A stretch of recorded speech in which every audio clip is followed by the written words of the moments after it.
Сылкынып зеңбіректер жердің жырын, оқ борап снарядтар қағында ұзын. Қаптаған қалын жаудан қисалмаған, мен көрдім пилоткалы қазақ қызын. Қолында пулеметі Максимінің, бойында күжігір тасқынының, ерлермен тізе қосып шабылда, оғымен қырғын майдан ашты жылын.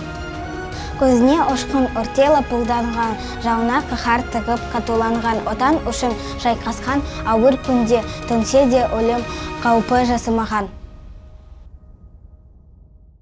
Желп еткен алату жиырып алар күн қайда, орамамалдық тас ұрып жауға аттанар күн қайда. Елбең жүгірген, ебелек отқа семірген, арғымақтан туған асылды баптап мінер күн қайда. Алаштағы жақсыдан батасын алып дәм татып, түлкідейін түн қатып, бөрідейін жол тартып, жауырынан мұз қатып, жалаулы найза қолға алып, жау тоқтатар күн қайда.